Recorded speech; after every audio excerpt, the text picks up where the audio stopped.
एक बूंद तेल का प्रतिदिन सेवन करना है। यदि भोजन नहीं देना था तो कह देते। इसीलिए पिछले 10 वर्षों में यहाँ केवल मैं ही आई हूँ। जैसे ही मैं मूल स्थापना संपन्न करूँगी, 10,000 मुर्गियाँ आपको भेंट करूँगी, ताकि आपको मेरी शक्ति का अनुभव हो। केवल एक बूंद तेल, कुत्ते भी इसे अस्वीकार करेंगे। देख लेना आप, कंजूस कहीं के।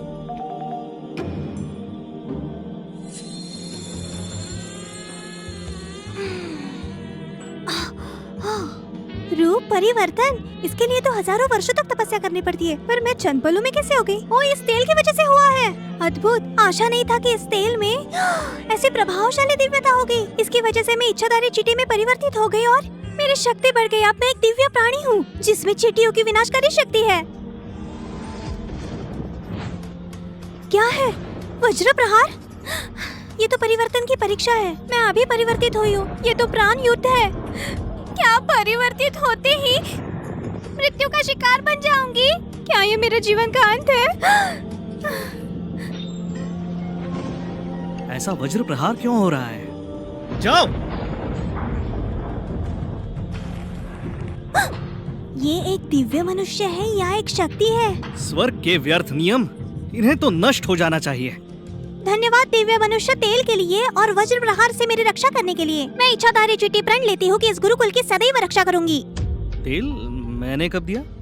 ओह, तो मेरी शिष्या ने तेल अस्वीकार किया और तुमने उसे खा लिया। ठीक है, जब उसने स्वीकार नहीं किया तो अच्छा है तुमने खा लिया। मेरे आंगन में ही रहो, इधर उधर भटकना मत। अवश्य। मैंने अब तक भोजन समाप्त नहीं किया।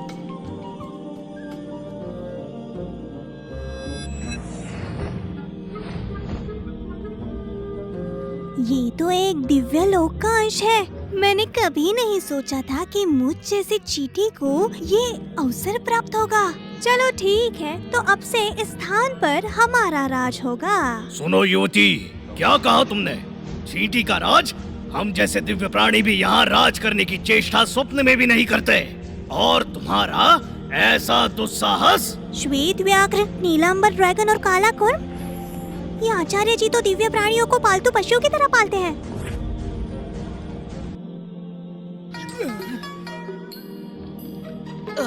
ये स्वाद। फीनिक्स के पंखों की झाड़ू से बनी हुई है।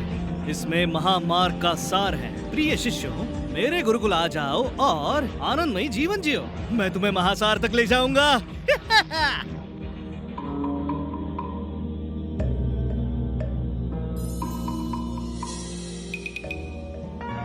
क्या आपके पास साधना स्थापना की सामग्रियाँ हैं? अवश्य। निम्न दिव्य औषधि 10 स्वर्ण सिक्के, मध्यम सामग्री 100, उच्च सामग्री 1000। आपको क्या चाहिए? स्थापना की हड्डी है आपके पास? वो एक असाधारण वस्तु है, यहाँ आपको नहीं मिलेगा। वैसे मैंने सुना है कि देव शास्त्र के आचार्य के पास ही वो वस्तु है। देव शास्त्र गुरुकुल के आचार्य? ये सब उस दुष्ट केविन का दोष है। मूर्ख व्यक्ति मेरी पुत्री को शिष्य बनाकर उसके जीवन और उज्जवल भविष्य को नष्ट कर रहा है। यदि मेरी पुत्री देव शास्त्र में होती तो हम इतने चिंतित न होते इन सामग्रियों के लिए। ओह छोटे योद्धा योगी जी, क्षमा कीजिए, मैंने आपको आते हुए नहीं देखा। क्या चाहिए आपको? प्रबंध कर देता हूँ। आवश्यकता नहीं। जैसी इच्छा। आप टेसा की माता है ना? मैंने सुना आप यहाँ हड्डी के लिए आई हैं। जी, मेरी पुत्री को उसकी आवश्यकता है, किंतु दुर्भाग्यवश सामग्री नहीं है, तो मैं यहाँ आई। परंतु ये कहते हैं कि इनके पास वो नहीं है। मैं उसे कहाँ से खरीदूं? खरीदना है? माता जी, आपको जो चाहिए क्या आपको उसके मूल्य का अनुमान है? एक निम्न स्तर की हड्डी का मूल्य भी 1 लाख स्वर्ण सिक्के होंगे। सोचो ये कितना ज्यादा है। यदि मैं अपना सब बेच भी दूं, तो भी वो सामग्री नहीं ले सकती, क्योंकि मेरे पास उतने पैसे है ही नहीं। ओह, अगर टेसा को सामग्री की आवश्यकता है तो मैं आपकी सहायता करूंगा। ये एक युवा ड्रैगन की हड्डी है। इसे स्थापना करने पर उनकी शक्ति असीम होगी। ये हड्डी हमारे गुरुकुल की संपत्ति है। योद्धा योगी कैलेब ने नवजात ड्रैगन का वध कर उसकी हड्डी की शुद्धि की है, तो इसका मूल्य होता है 10 लाख स्वर्ण सिक्के। क्या आपको ये मंजूर है? हे प्रभु, नहीं, मुझे स्वीकार नहीं। माता जी, मुझे टेसा बहुत प्रिय है। ये एक भेंट है उसके लिए मेरी ओर से। मैंने अपनी साधना की नींव के लिए विशाल ड्रैगन की हड्डी का उपयोग किया। यदि टेसा इसका उपयोग करेगी तो समस्त जीवन मेरे अधीन होगी। मैं इसे कैसे स्वीकारूं? छोटे योद्धा योगी केलव देव शास्त्र गुरुकुल के ज्येष्ठ भ्राता हैं और आचार्य के पुत्र भी। यदि मेरी पुत्री इनके साथ होती तो चिंता मुक्त में रहने से उसके लिए 100 गुना बेहतर होता। छोटे योद्धा योगी निश्चिंत रहिए, चाहे जो हो, आज मैं टेसा को मनाऊंगी आपके गुरुकुल में जाने के लिए। चिंता मुक्त गुरुकुल में तो कुत्ते भी नहीं जाना चाहते।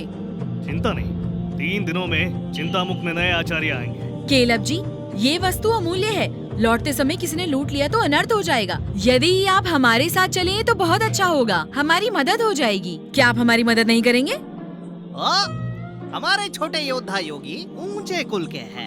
आप इस योग्य नहीं कि वो आपके साथ चले। उसकी बात पर ध्यान न दे। माता जी, मैं अवश्य आपके साथ चलूंगा। ओह, धन्यवाद। कृपया यहाँ से चलिए। कृपया यहाँ से चलिए।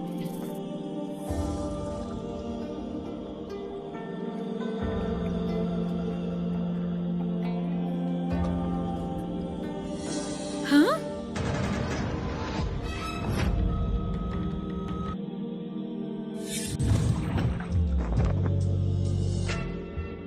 शिष्य, मैं तुम्हारा आचार्य हूँ। आचार्य जी, मेरी कुटिया विशुद्ध है, शुद्धि की आवश्यकता नहीं, कृपया जाइए। ये मल मुक्त क्रिया हेतु नहीं है, आपके प्रोत्साहन हेतु है। प्रोत्साहन? एक आम योद्धा योगी मुझे प्रोत्साहित करने का साहस करेगा? आचार्य जी, कृपया जाइए, अन्यथा आपका विरोध करने हेतु दोष नहीं दीजिएगा मुझे। हार्दिक स्वागत है आपका। माता जी, निश्चिंत रहिए, यदि टेसा मेरे साथ देव शास्त्र आएगी तो उसके साथ उत्तम व्यवहार होगा और आपके लिए मैं सुनिश्चित करूंगा कि आपको कोई कमी ना हो।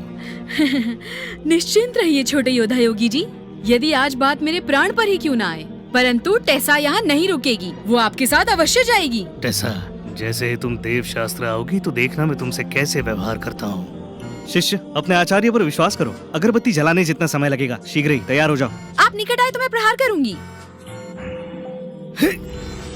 हाँ, ये दुस्साहस। आध्यात्मिक ऊर्जा की प्रभा का अनुभव करो, इस क्रिया के अर्थ को समझो। मृष वचन।